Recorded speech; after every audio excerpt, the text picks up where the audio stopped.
does history stop and your story begin? What's behind the mayonnaise, next to the ketchup, and to the left of the coleslaw? How much backstory should I include in my story?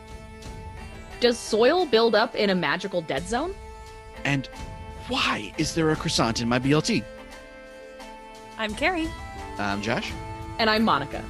And this is the Worldbuilders Podcast.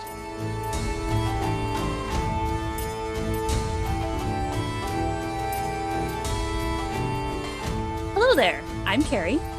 I'm Josh. And I'm Monica. And this is the Worldbuilders Podcast, because you can't build a planet without a plan. In this podcast, we, your hosts, explore settings in genre fiction by crafting them here and now for you, our listeners. Last time, we concluded our exploration of the peoples of Alteiryn with the Silva. And now we'll start to look at the history of Alteiryn and how that history shaped the people who live there. Cool. So now we know a lot about the different races. I assume there are also humans as well. Yeah, you can't really have too many planets out there that haven't been contaminated with the delightful little pest known as people. Can you tell when this episode was recorded? I know, let's not start a riot. But we are escaping from the realities of life by exploring genre fiction, though. So let's talk about the humans a little bit. Escapism. Yeah. It is healthy in small doses, as long as you make sure to come back. Yes. So we've talked a lot about these really extraordinary other races that inhabit the continent of Alteiryn. And then we have the humans. Is there anything that makes them stand out, or what's their niche? And where did that come from? What is their place in the planet? Yeah, they're just kind of there. At first, they, let's be fair, in pretty much every and all setting out there, under the sun, and among the stars, and behind the moon, and inside the moon, and adjacent to the mayonnaise, behind the ketchup, and to the left of the coleslaw.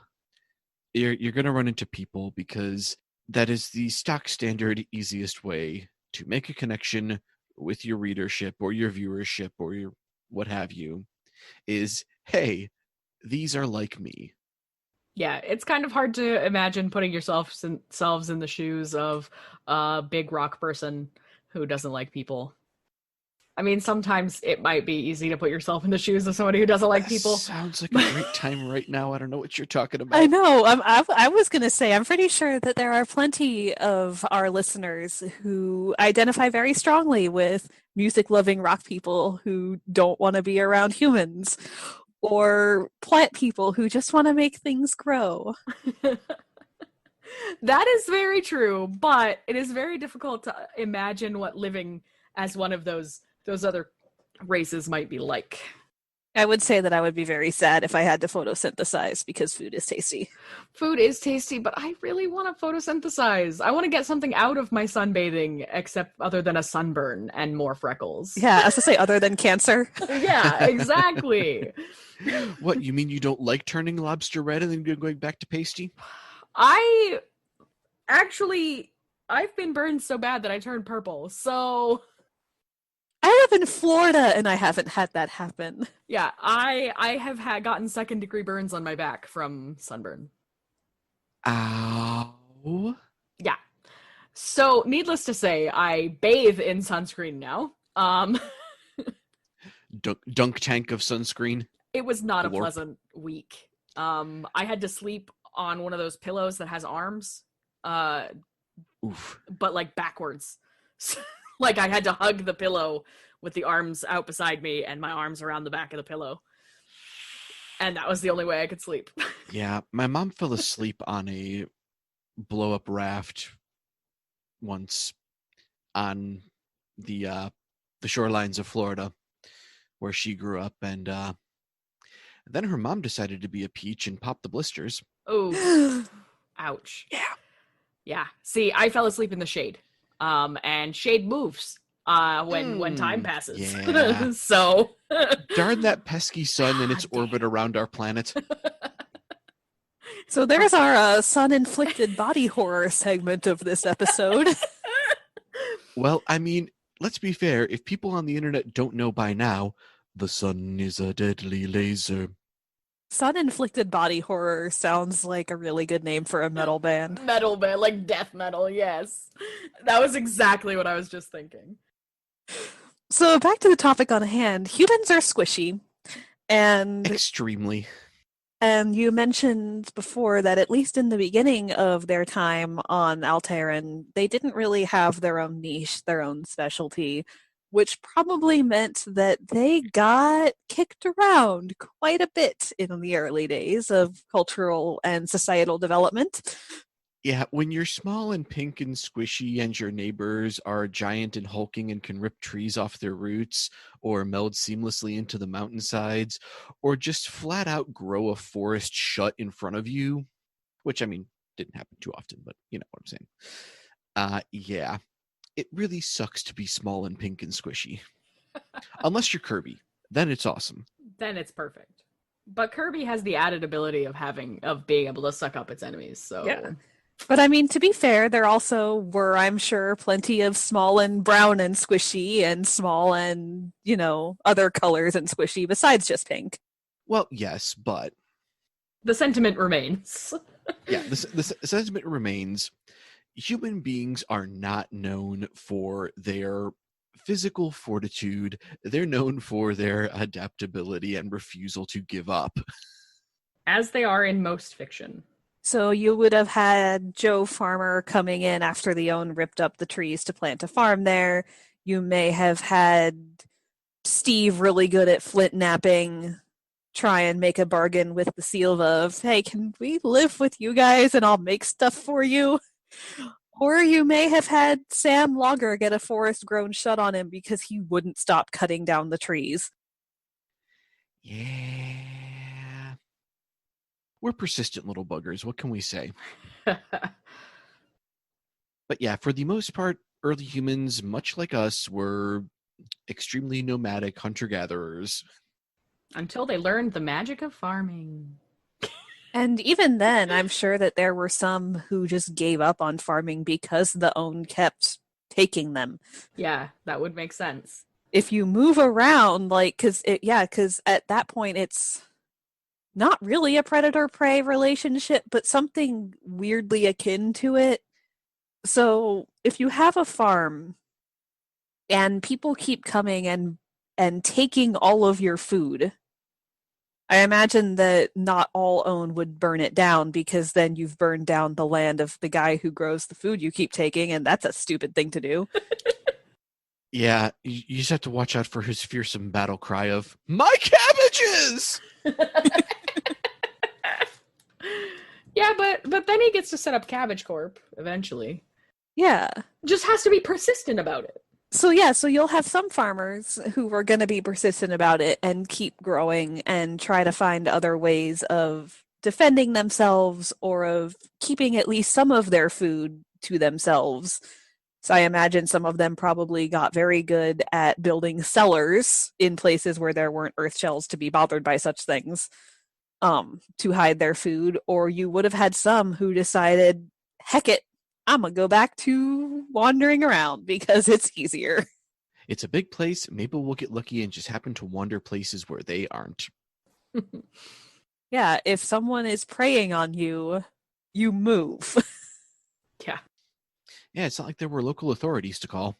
I mean, there are local authorities to call. It's the people who are taking your stuff. Ooh, that got a little more topical than I think we intended.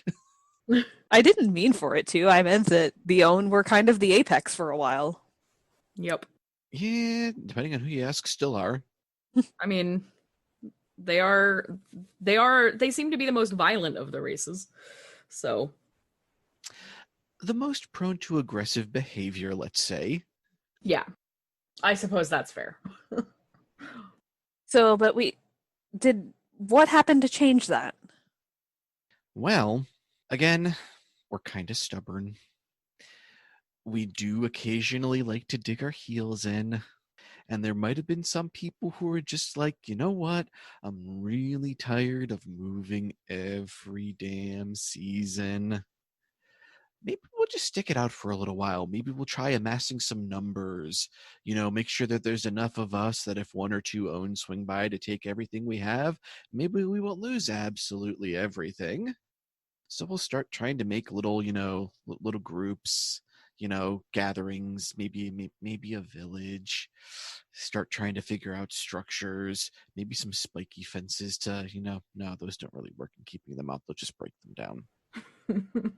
I mean, if they can pull a tree off its roots, then spiky fence is not going to do much. Do its peak. Yeah. might slow them down a little bit. You can use them in some kind of javelin throwing contest that you'll inevitably lose. And then maybe some of them learned to challenge them to something and to outsmart them. Maybe. Yeah, early humans weren't terribly bright. Yeah, I mean, I was trying to give them the benefit of the doubt. I tried that too. We saw how that went. But as tends to happen, they kept trying, and they kept trying. And every once in a while, they'd get a little bit of help, particularly favorable, defensible rock outcroppings in their village that they could, maybe try to hold out on, or maybe hope that there might be somebody living in one of those rock outcroppings that doesn't like the own either and just give them the boot. Maybe try settling near a forest and hoping the people who live in the forest are better at holding off the own than the squishy, pink, brown, tan, pasty, what have you, people are. And the neighbors try to help because nobody really likes the own. They just kind of tolerate them to various degrees, unless you're the Silva, but the Silva like everyone. And then, as, tends to happen, somebody got really, really, really fed up. A tribe tried pillaging this guy's farm. He worked really hard at it. He was really proud of it. There weren't any own in the area when he started. He had a nice family. Everything was pretty good until they showed up and started trying to take his stuff. And his farm was doing pretty well, so he wasn't, too terribly upset about having to surrender most of his crops. As long as he had enough to keep his family going, he was fine. Sure, he couldn't, send any off to neighbors or anything like that, to help make their lives a little easier, but he had enough to get by himself, and his family had enough, so it wasn't a huge, great loss. And then one of the own decided, for a small squishy thing, your daughter's kind of cute. I think I'm going to take her to an crap. Turns out, as tends to happen when you push a man far enough, he tends to break. And this particular farmer, Zan, he broke one day when they tried to take his daughter away from him. And depending on which historians you ask and, whereabouts in the world that they lived, like, for instance, far off desert continent that, winds up being important a little bit later on, the beam of light that shot out of the earth that day was pretty spectacular. Almost as spectacular as the literal fortress that rose up out of the ground following it. Because when that man was pushed far enough, he figured out how to tap into the ley energy really, really, really deeply. And kind of became something slightly more than squishy pink human in the process. Right. Absorbing and or using that much energy, you would assume he would change, or it would change him somehow. And it did. He very quickly became very intelligent, and hence the sudden and immediate fortress and kicking every single own off of what very quickly became his land in a matter of seconds. And that near instantaneous transition was the inception of the first Zenethi kingdom. Because suddenly there was this great stone fortress out of nowhere that was very easily defended by the man at the top of the tower, who controlled it all. I hear what you did there. And for the first time in ever, there was a place for the squishy things that was safe. Where they didn't have to worry about the own anymore. And so they came from all across Alteiryn to this place, this wondrous, massive, sprawling, beautifully constructed fortress. Especially, so it's really interesting because that shows you how good the word of mouth is. How other people are drawn to this place because of such a large magical event, but also that there were a lot of people who needed that security in their lives. Yeah, part of it may have been the people who remained hunter-gatherers going around telling everyone, but also how visible was that beam of light? Could someone across the continent have seen it and said, I have to pack up and move anyway. Let's see what that is. I don't know what that is, but I want to go there. Yeah, because let's be honest, that's also human nature, right? I don't know what that is, but I'm a touch it. Or I don't know what that is, but I'm a lick it. I wonder if this is edible. It is, or it is. And yeah, all of a sudden, there were a lot of people gathered in one place, and they were safe. They didn't have to worry about any more own raids, because, go figure, one person who knew what they were doing with delay energy all of a sudden was more than enough for the own tribes who, and I don't think we touched on this too much, really not fantastic at doing the same. They've got some level of proficiency, because most things do, that live in the vicinity of said energy source, but in the great hierarchy of ley energy channelers on the continent of Alteiryn, they are soundly at the bottom. Because I mean, it makes sense because they wouldn't want to spend the time to learn how to use it when they can just take something from someone else who's already using it. Also probably has something to do with the fact that they can't keep it. But that's a discussion for another day. But there's a major problem with getting a lot of people together in one place, and that's people tend to make more people. A lot. And sure, we've got this magical, fantastic super fortress that defends against the own raids, but it's going to start filling up when everybody on the continent wants to live there. So maybe we need to spread ourselves out a little bit, but, that wouldn't be great because, super fortress is kind of great. And so Zen had the fantastic idea that he was going to help some people out. And so, taking inspiration from the circlet of crystalline structure that grew around his own head when he so deeply accessed the ley energy, he made 4 crowns and gifted them to who he felt were the 4 most worthy of the zenethi people, as they came to refer themselves, of also being leaders, of guiding and shaping the course of zenethi development from that point forward, as he had rather suddenly been somewhat forcibly elected to the position of, depending on how you want to look at it. I don't think it was his intention. He really just wanted to keep his daughter safe.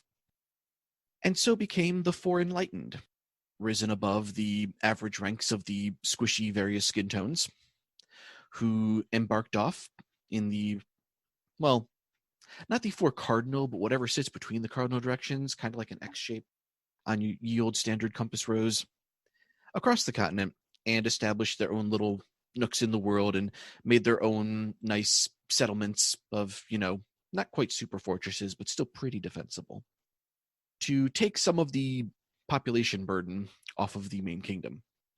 And for a while, things were pretty great. We had societal development. We had intercardinal. I like it. Thank you for knowing that. That was research. We just muted and researched. That's basically kind of sort of a Renaissance period, to draw a real world parallel, where suddenly there were intelligent people, and the intelligent people started to educate the less intelligent people, and the less intelligent people became more intelligent and started educating the even less intelligent people. And, well, Jimbo, there's no hope for. We'll just leave him be off his own little thing. But all of a sudden, the Squishies had society. They had culture. They had things that they were own. They could do things that weren't just, fighting every day for their lives, trying to get enough, wild animal and edible fruit and whatnot to survive. They could actually do things like, art, music, study, research. And it was pretty sweet for a while. Yeah, that's what societies tend to do when they feel secure. They start looking beyond just the necessities and look at things like art and culture and things like that. Yeah, I mean, hey, we don't have to fight for our lives anymore. Let's enjoy ourselves. What do you want to do today? I don't know. Well, I mean, we don't need to fortify our structures with this, lumpy stuff from the ground, but we can make bowls and bread with it, or try to make something else with it. Hey, sculpture. And it's nice to draw that real world parallel too. It's nice to give the readers, or well, I guess you wouldn't be reading this part, but it's nice to give people something to connect to in our own history that they may know a little bit about, even if it works slightly differently because there's magic. And in this case, really, the magic is just kind of a hypercatalyst. Right. It's the same exact progression, just a lot quicker because something boosted it along. Right. Mm-hmm. And you've also got the magic to play with as an additional canvas, so to speak, for development and exploration. And by the way, do these people have names? These 4 enlightened. Yeah, they might have. They seem relatively important. A little bit. They certainly kind of thought a lot of themselves when they were selected. Spoiler warning. I mean, if the person you perceive as your god king decides to make you a demigod queen, that's pretty cool. Yeah. And they did. It was 2 sets. 2 guys, 2 girls. They did, I mean, their names were all right. You had, Gar. Pretty basic, straightforward. Hey, this is a pretty basic concept of language name. And then you had, Delicanis. That's kind of, a little bit fancier, a little bit more hoity-toity. Might have been slightly higher on the proverbial hunter-gatherer pole or what have you. And it kind of goes from there. That was the one. It was Roth. And, there was Vask. Vask was all right. Among them probably wound up doing mostly the best for themselves. Yeah, so, as tends to happen sometimes when you're developing society and you give people power, it can, unfortunately go to their heads a little bit. These 4 sparkling individuals, the Enlightened, did all right for a while. A really long while. They were around for over 100 years or so. Historical records from that time frame are a little squidgy, partly because of their own fault. So 2 of them, Gar and Delcanis, got into a little bit of a spat with each other. Because, like a lot of people, they decided to specialize. They wanted to be known for something, make a, cut a swath, a niche of history for themselves. And so all 4 of the Enlightened really kind of adopted a specialty, just kind of the things that they liked the most, that they figured out they could do, and adopted it as their thing. Gar, he's one of the Enlightened. Okay, that's cool. But it sounds a lot cooler? Gar, the Enlightened of automation. Because he really liked making things move on their own. He thought that was pretty cool. And I'm kind of inclined to agree. Just a little bit. Yeah. I mean, I assumed you would agree. Notably, his personal favorite and considered greatest / most terrible invention, these little things called Garrix, kind of robots, golems, constructs, what have you. They were pretty cool. He decided, hey, why worry about, needing soldiers patrolling the streets of a city? We can just make something to do it for us. Automated police force, if you will. Peacekeepers. Something that can fight off the Ons if they're stupid enough to try and attack the city in the first place. Cool beans. We like this. Yeah, why risk your own people's lives if a robot can just be rebuilt if it gets damaged? Exactly. No loss of life. Everyone can focus on doing the things that they want to do instead of fighting. Not a terrible idea. Really, it wasn't. For now. Well, yeah, for now. And then you had Delcanis, who was of a similar school of thought, but instead of, hey, I really like making things move on their own, it was, I really like making things. And so instead of building something that could accomplish a task in lieu of a living thing, they opted instead to make a living thing for a task. Oh, hey, all these people are gathered in, one place. A lot of trash is going to start piling up eventually. Okay, let's just make something that eats the trash. Okay, that'll work. Streets are clean. Everybody's happy. Nobody has to worry about stepping in the muck, so to speak. Nothing could ever possibly go wrong with this. I mean, after all, they only eat trash. Sure. For now. But the problem is, when you have two people who are very, very proud of the things that they make, eventually they're going to start to thinking, well, the things that I make are better than the things that they make. Especially when there's a lot of overlap there. Yeah, exactly. And Vosk and Roth didn't really have that same overlap that Gar and Delcanis did. Yeah, not really, no. Vask kind of liked taking things that already existed and making them better. A little bit of augmentation here and there. Not just, oh, hey, I'm going to make something brand new. It's just, I'm going to take something that already exists and makes it better. That sounds like a pretty cool idea. And then Roth was really kind of out there being the enlightened of ideation, which really just meant, what's really cool? Coming up with new stuff. Thinking about stuff. So there's almost synergy with Roth and Vosk as opposed to the direct conflict of Gar and Delcanis, because Roth might think of something and then say, hey, Vosk, I'm kind of stuck on this. What do you think?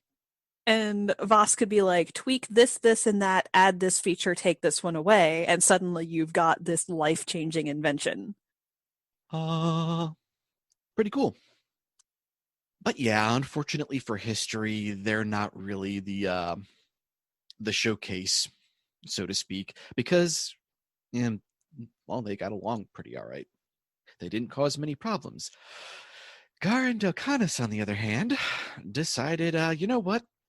I can prove that my things are better than your things. And they got themselves in a little bit of a tiff. And by a little bit of a tiff, I mean an all-out war. I was going to say, it sounds like it was more than a tiff. I mean, it could have started out as a friendly competition, BattleBot style. Your fighting creature versus my fighting robot. Let's take bets on which one is stronger. Wait, I don't like that I lost. Rematch. Hang on, this one wasn't quite right yet. Hang on, they're designed to work as a platoon, I can't really just evaluate the battle prowess of one of them. And so on and so forth, and yeah, they wound up getting into pretty much an all-out war between their two kingdoms, and kinda pretty much blew everything up in the process. Because it generally doesn't happen too often because nobody's that dumb. Or at the very least, nobody's body can survive trying to be that dumb. Zan managed somehow, but, well, that's Zan. When you're pulling ley energy from the ley lines, there's only so much a given physical body can handle before something happens, one way or the other. Sometimes it works out all right in Zan's case, other times you wind up blowing yourself up. Them's the breaks. You're dealing with a very powerful magical energy source on an entire network. Well, unfortunately, they kind of blew out two nodes. The sheer amount of energy that their creations threw at each other and, weaponized, so to speak, wound up blowing out and completely cauterizing two nodes of the network and the entire surrounding line work, and destroyed both of their kingdoms utterly in the process. So really, really quick, because I don't think we've discussed this exact term on the podcast, what is a node? So a node is where two or more of the lines of the ley network cross each other. and create a little puddle, for lack of a better word, of slightly more concentrated ley energy. Generally a good thing. So they're hubs. Yeah. Okay, moving on. These were decent hubs. They had definitely more than two lines crisscrossing through them. It's, pretty much why kingdoms were built on top of them, because greater resource access, generally more useful. Yeah, they completely blew those out.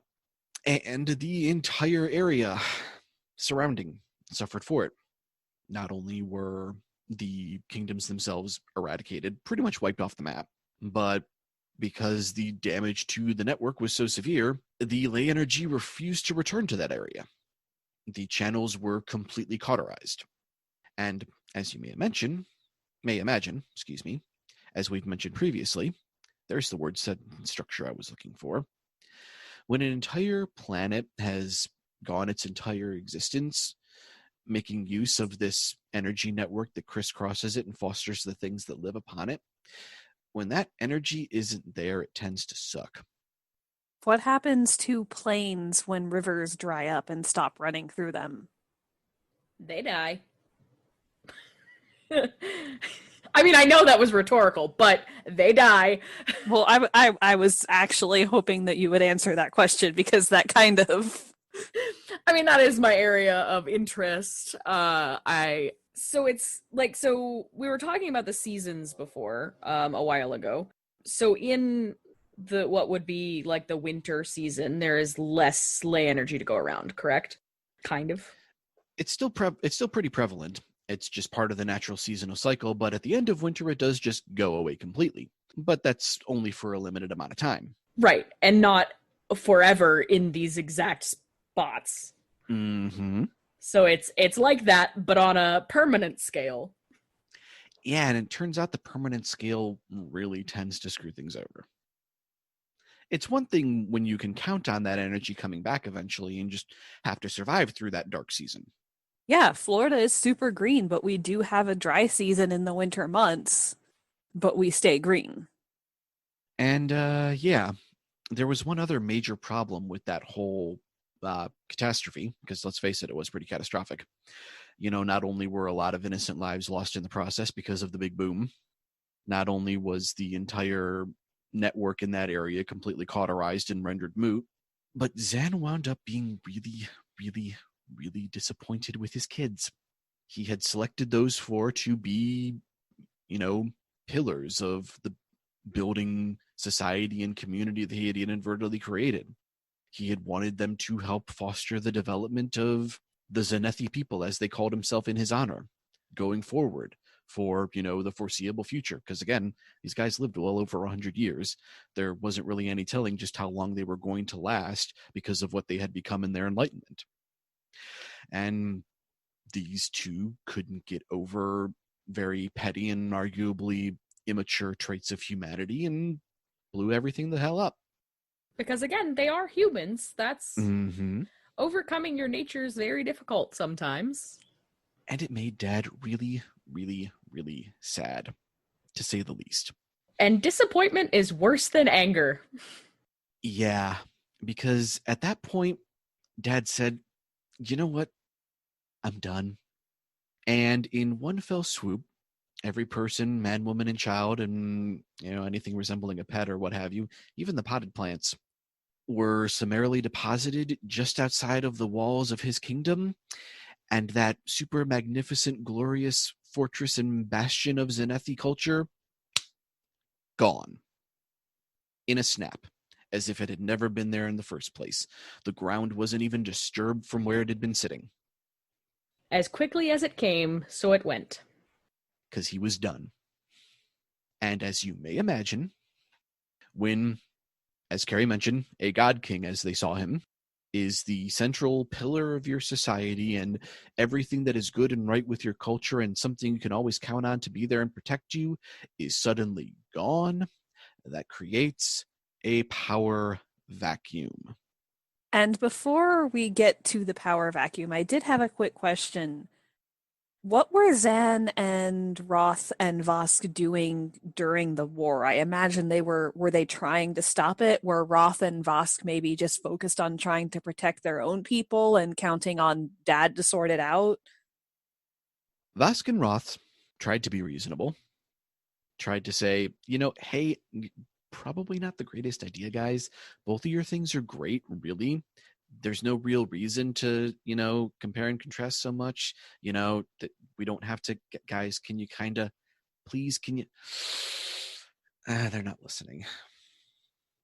And nobody really knows what was going through Zan's head when all this was going on, because he kind of secluded himself a lot. He wasn't seen too terribly often. You could try to talk to him, but he usually had a very off in the stratosphere expression on his face. Maybe he, wasn't technically present at the time, even though he was physically there. It's hard to say. He was kind of a lot. Mm-hmm. But, as tends to be the case, explosions tend to draw people's attention. Yeah. What happened to his kids when he vanished the city? Did he bring his whole family with him? Nope. He packed up his things and he left. And Vosk and Roth were left with the shambles of the kingdom he had created. I was also asking about his biological kids. Nobody really knows. Again, they lived for a while. So you have Zan vanishing the city. You have Vosk and Roth left to pick up the pieces. You have the rest of the human population looking for leadership, and a lot of people wanting to fill it. Like you mentioned, a power vacuum. Because we are ambitious. Yeah. And sometimes opportunistic. Mm-hmm. So I wonder how many people were claiming descent from Zan's biological children and saying, hey, I'm his heir. No, I'm his heir. I'm the best. I should lead us. And guess who wasn't there to set the record straight? The one person that they wanted to be there.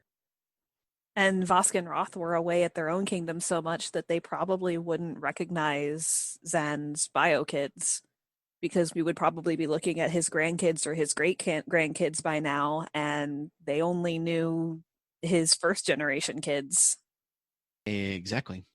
So as you may imagine, things went from really, really, really good for the Zenethi people to not so great. Basically went from Renaissance to the Dark Ages. Kinda the wrong way you want to be progressing society. Guys, can you? No, they really can't they? Nope.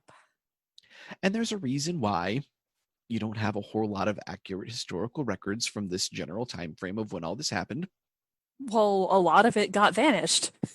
A lot of it got vanished. A lot of it got blown up. And in the ensuing power struggle, a lot more things got blown up. Mm-hmm. Because, hey, we're an advanced people now. We can use magic. We studied under some of the Enlightened. We know how to do things. We know what's best for everyone. Said every tyrant ever. Said every person ever who saw themselves as a liberator and turned into a tyrant. Yeah. Things weren't good for a really, really long time. They eventually settled down and we got to where we are today, so to speak. We managed to not completely eradicate ourselves in the process. Hooray! But things aren't quite the same, of course. You have a society that had to rapidly develop pretty much overnight, and then continue development on this sort of rocket course. And then those rocket boosters blew themselves up or up and vanished. And they had to rebuild themselves without 3/4, 3/5. Yeah, we'll go with 3/5. The math breaks down better that way. Of their development pillars. Thanks to their involvement in the creation of what came to be known as Zan's Lament, this nice, massive dead zone surrounding the two blown out and cauterized nodes. You are in no way, shape, or form to make a golem. Ever. completely illegal. Those things are bad news. They will destroy absolutely everything you know and love. Don't make them. It's illegal. It's against the law. Anywhere, everywhere. Don't do it. That was probably the first world treaty that was signed within the kingdoms that existed at the time. Was, we agree not to make these things, and if you do, you are guilty of a war crime. Right, because that is absolutely the only thing that precipitated the events of before, was that there were golems. Yep. I mean, it was half of the equation, but again, you run into this funny little problem where history is written by the victors. So if even so much as, two people who were more in tune with Delcanis's way of making things instead of making things move, like Gar did, oh, hey, Gar was the bad one. His machines were the problem. And not his attitude about the machines, just the machines themselves. It couldn't possibly have been the fault of, one of whatever the things that Delcanis made were. Obviously and clearly, because, we're the ones who survived and could tell people about it, it was all the Garrick's fault. Right, because you would jump to that rather than think there is a flaw in someone that you considered demigod-like. Mm-hmm. Well, I mean, it was his fault to begin with, right? I mean, he started everything. He thought his things were greater than the things that our people made. So clearly, since everything went boom, it was his fault. And then you have the people from Vosk and Roth's kingdoms, where Vosk and Roth are saying, hey, maybe don't make instruments of war and go fighting each other.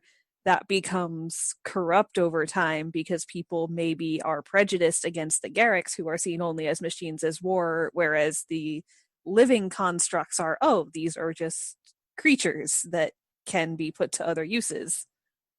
Yeah, sure. That works. We can go with that. Couple 100-odd years, we don't really know how long, because record keeping kind of fell by the wayside while everybody was trying to kill themselves in the power vacuum. Yeah, nothing could possibly go wrong with this. No, totally not. What about all of those golems that still existed? Or did they still exist? Did they all kill themselves? Or not themselves, each other? You could still find pieces here and there, if you dig deep enough. Because the issue is that wouldn't most of them have been on the front lines in the fight? Yeah, because that was kind of what they existed for. Right. We made these things to fight our battles for us so that we wouldn't have to risk our lives. Oh, we blew everything up anyways. Well, good thing they were all in one place. For the most part. Might have been a few spare here and there. There's definitely not one wandering around a forest or anything. That would be weird.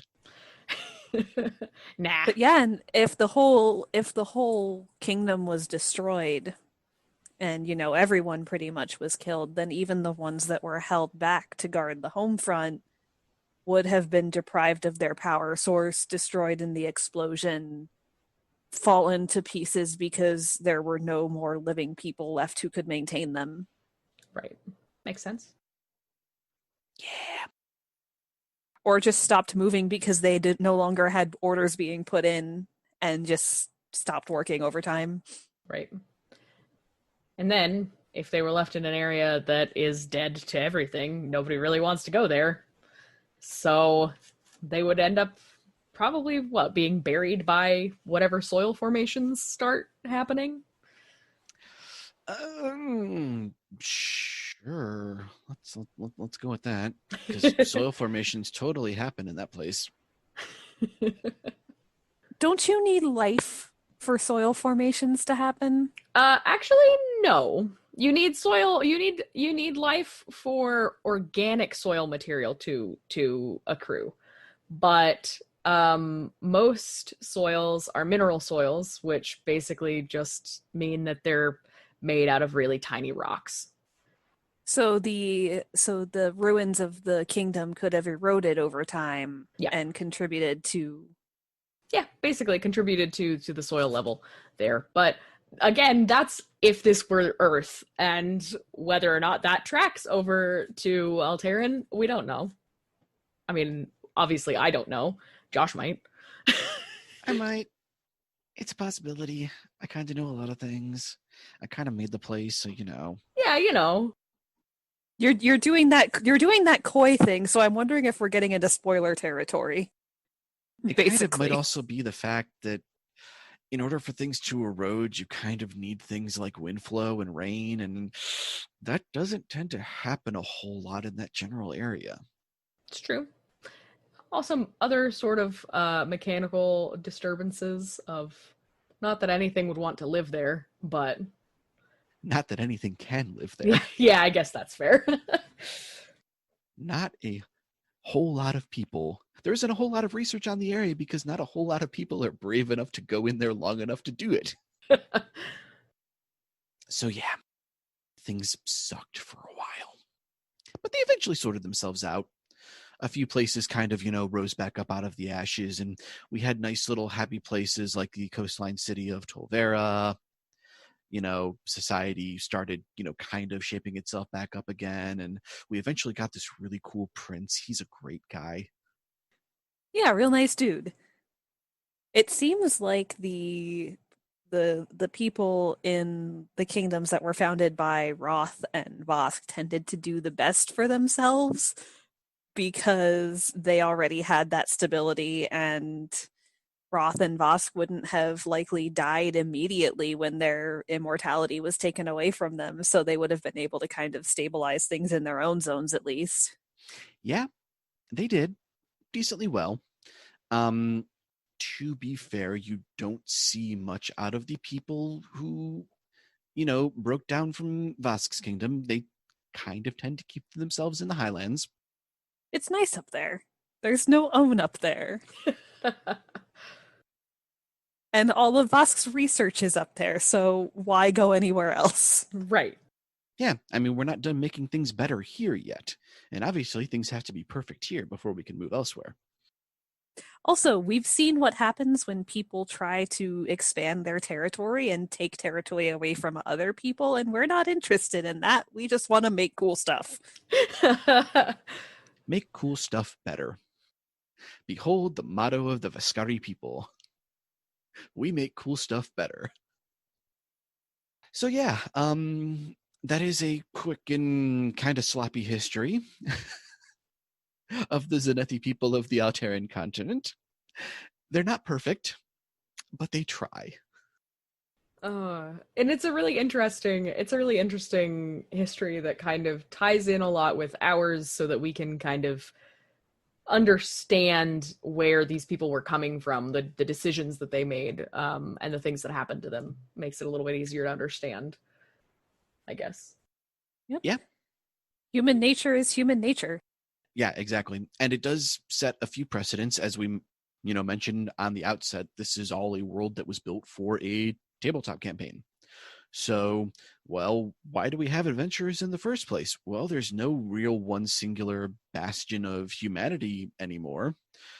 So it's back to where, the Owns can kind of be a problem when they're raiding because we don't have our super fortress to defend them against, but we do kind of know a little bit about magic. So, maybe there's, plucky individuals who like to help and make sure that the Own don't destroy everything again. Or, maybe they're of the mindset of, hey, there's ruins of all these other kingdoms that fell over time all over the place. There might be cool stuff in them. Let's look.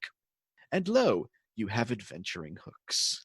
Exactly. And there's so much space to explore. Maybe you do have some really bold adventurers who want to go to the dead zone. I don't know, is there like an actual term for that space that's dead? It's called Zan's Lament. Oh, because gotcha. It made him very sad. Yeah, so maybe there are bold adventurers who really want to go to Zan's Lament because... or particularly stupid ones. Or stupid ones. I mean, whatever. I was giving them the benefit of the doubt. I mean, there were probably both. The question is how many of them actually came back. That's true. That is true. All right, with that, I think we are coming pretty close on time. So we do have one question that I thought of while we were recording. This is our fan question of the day. Continuing the trend where I ask a bunch of questions because I love asking questions. And this one particularly relates to actual novel writing. How do you guys know when it's time to stop writing history and actually start the story? That's a good question. So I am of two minds of this, and it depends on the angle that you're approaching your story from.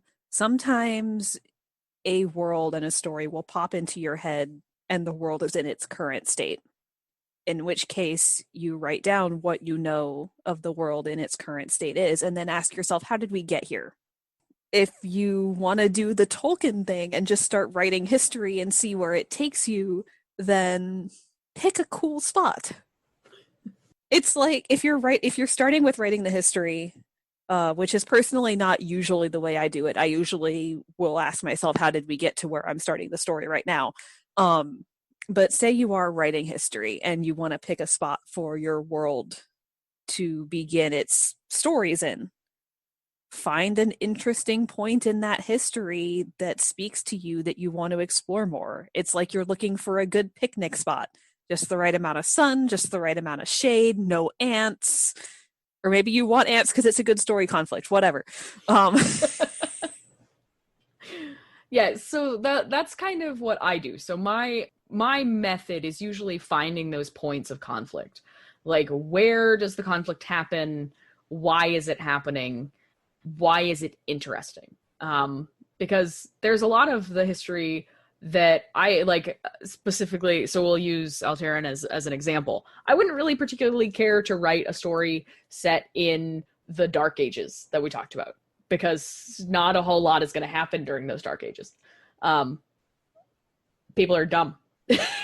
Like, that's just... People are dumb. There's a lot of conflict. A lot of people are dying. Right, and there's a lot of people dying, and not a whole lot changes until they start to emerge from those Dark Ages. So maybe like a story set where those Dark Ages kind of end During the Enlightenment. Yeah, or during the exactly. Like, and that's something. Looking for those points of conflict, I think, is pretty important. Not giving exposition of what happened before it is very important as well. Because it's not always important what happened way back in the way back. Yeah. Until you get to a certain point in your story. Yeah, when you give too much backstory that isn't relevant for what you want to be writing at that point in time, it just bogs it down. Because it's not relevant. It's like, why is this here? It's like you order a BLT and there's a croissant in there for some reason. Man, that would be good, though. I love croissants. Well, yeah, but like, imagine a BLT sandwich and then there's just a croissant in there for no reason. Now, if it were a BLT made on a croissant, that's fine. But if it's your standard toasted white bread BLT sandwich and somebody just shoves a croissant in there, you're sitting there thinking, why is this croissant here? I don't necessarily hate croissants, but why is it in my sandwich? So, but we don't want to go too far in the other direction either, right? Because I actually saw a really good meme that I wanted to talk about where the Star Wars Twitter posted, like, did you know that the First Order ships on Exegol, blah, blah, blah. And I think it was Elijah Wood responded with, no, we didn't know that. How could we have known that?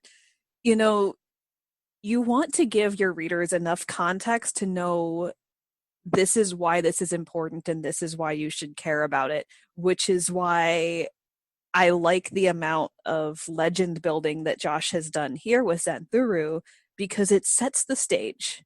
He didn't have to go through decade by decade from the Enlightenment to the present day. This warlord was in power this time, then he was killed by this other guy, and then this lady came and killed all of this guy's kids, and she took over for a while, and things were okay until her sister, stole her girlfriend, and then there was this huge three-way war that went on.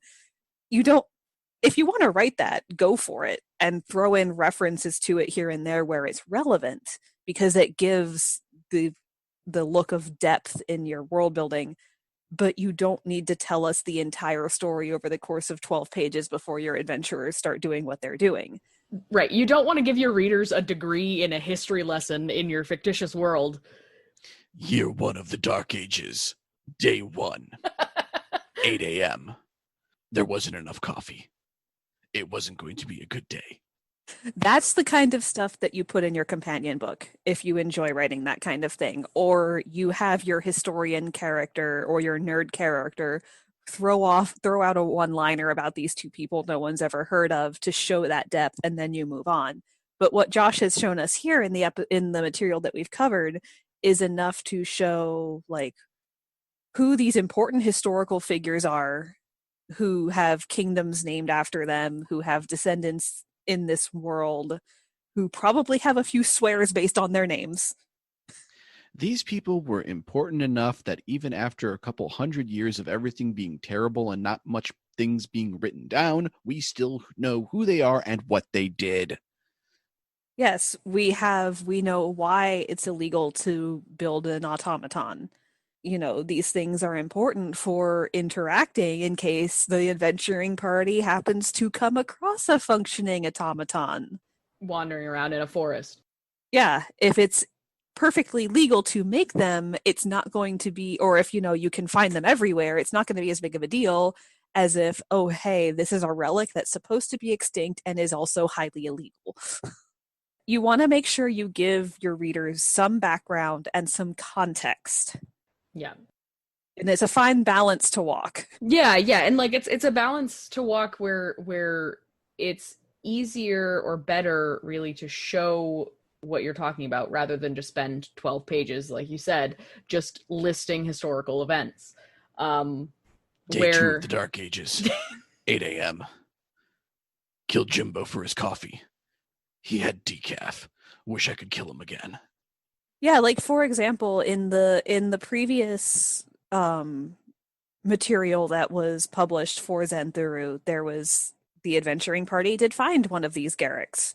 And one of the party members mentioned, hey, this is a big deal. These aren't supposed to be around. But then you also, like, that's fine. That's cool. Actually, I think it was a couple of them that were doing this. But then you get to the city of Tolvera, where the entire library, some of the foremost scholars in the entire world, are freaking the heck out because somebody found a piece of a Garrick. And you have to get special permission from the prince himself to be allowed to even get in the same room and look at it, let alone actually touch the dang thing. Right. And that is a really good example of showing how actually illegal they are without literally just saying, these things are illegal and moving on. Like how illegal and how significant. Yeah, exactly.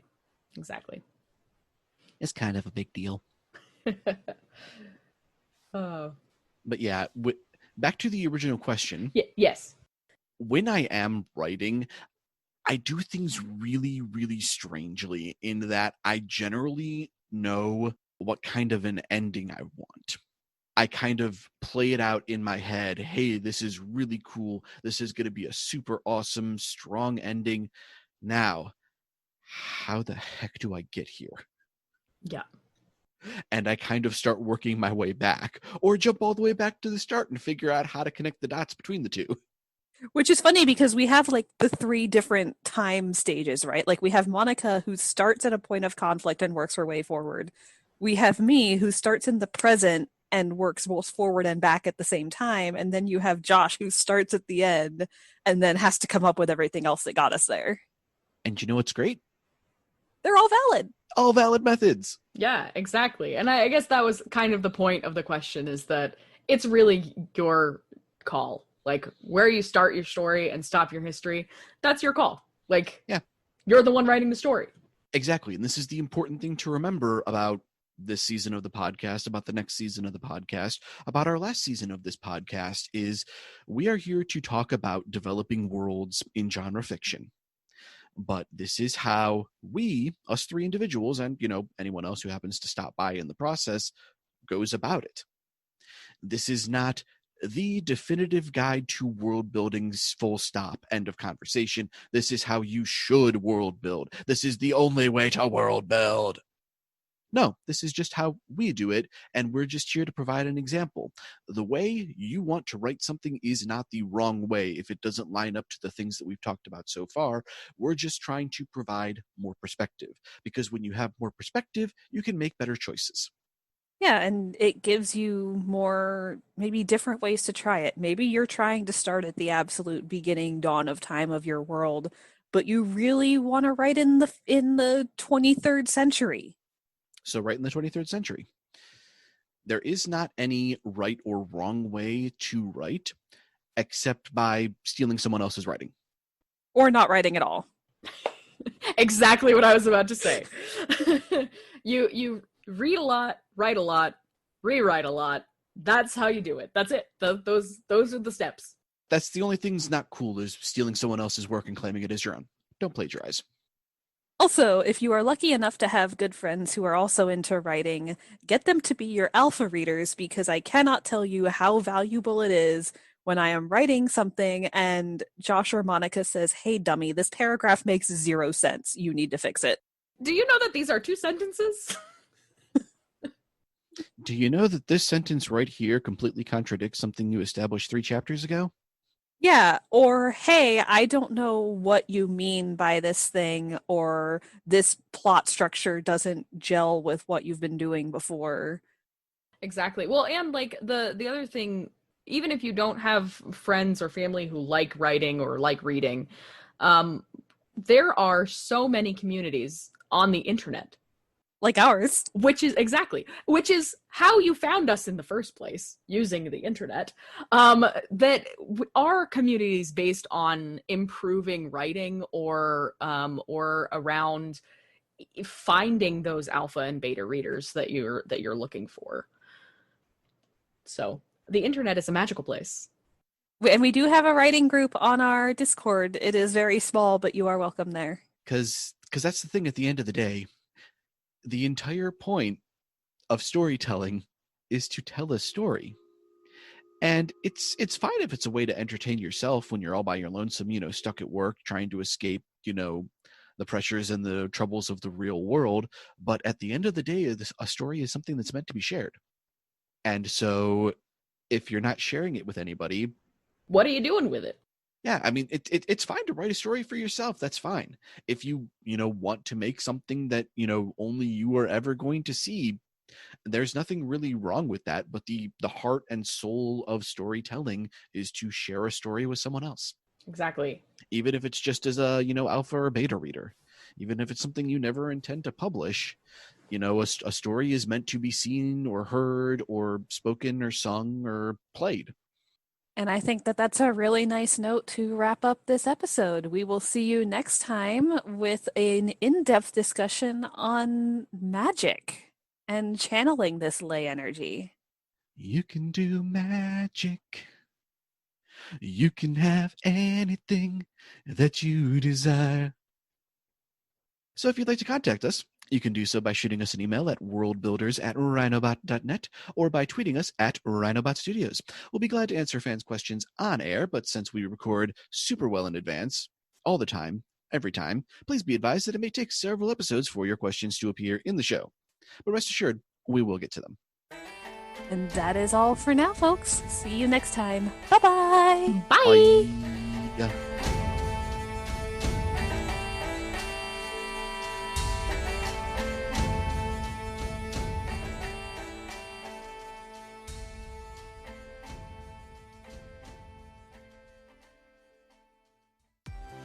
This show is a member of the Rhinobot Studios family. For more information, including show listings, team member bios, social media links, and our community Discord, please visit rhinobot.net.